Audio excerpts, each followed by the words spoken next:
We're living through a time when conservative Christians have a lot of political power, which means we get to see how they're using it. What are they doing? Well, they're shoving far right conservatives, even unqualified ones, to lifetime appointments on federal courts. They're discriminating against LGBTQ people however they can. The government's kicking trans people out of the military and writing Supreme Court briefs in defense of discrimination by Christian owned businesses. They're making sure the White House is overflowing with as many right wing Christian leaders as they can find. So, for all their talk of religious freedom, they're really just using their power to instill Christian supremacy. Now, if you watch Fox News and live in a conservative media bubble, you might think all this is necessary. After all, if atheists were in charge, we'd be doing the exact same thing, right? We'd shut down churches, we'd block people from saying Merry Christmas, we'd put pastors in jail for speaking out against homosexuality. I mean, right? That's what they say. I'm not exaggerating. Now, we know that's wrong, but they don't. And now a study has shown just how ignorant they are.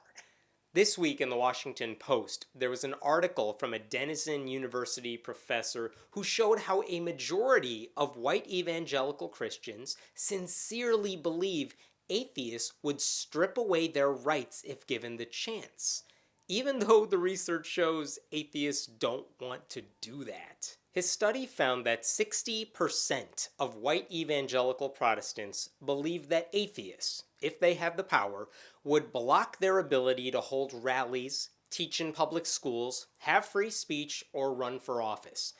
Again, the correct answer here is 0%, because that's not what atheists want, certainly not as a group. But 60% of white evangelicals think our goal is to shut them up and deprive them of their rights. Most of us might have passionate disagreements with conservatives, but we are not trying to do to them what they are doing to us. I know this sounds cliche, but bear with me. Liberals aren't trying to take away your health care. They want conservatives to have affordable health care.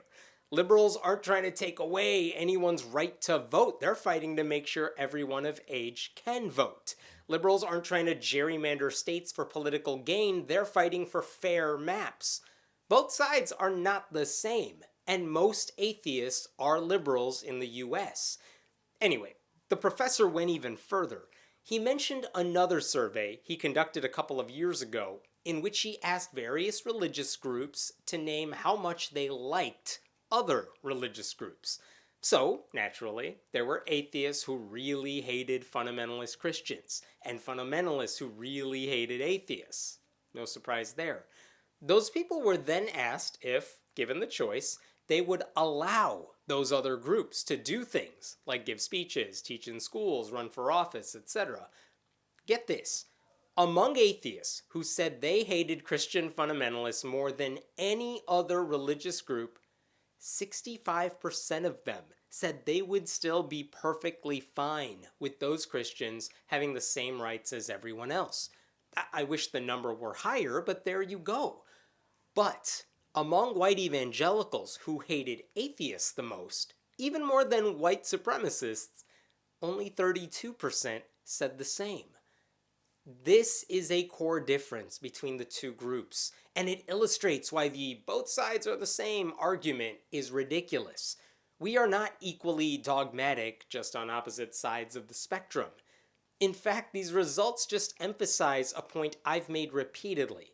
When it comes to the government, atheists fight for religious neutrality, while white evangelicals fight for Christian supremacy. When white evangelicals are in power, as they are now, everyone outside that particular bubble is screwed. We see that in action now. We hear them say it all the time. And all the fear mongering that occurs in conservative media and at evangelical churches has made it so those Christians believe they have to keep others down. They've taken the golden rule and destroyed it. That's not the case when just about anyone else is in power. White evangelicals have long believed they are persecuted. That's why they overreach when given the opportunity. And yet the irony is that there's no way they would swap power with any other group. If they truly believe Christians are under attack, I am happy to trade the number of open atheists in Congress with the number of evangelicals. No Christian would ever take that bet, though, because it would shatter the myth that they are persecuted, when in reality, they're the persecutors. The bullies always want you to think they're the real victims. Don't fall for it.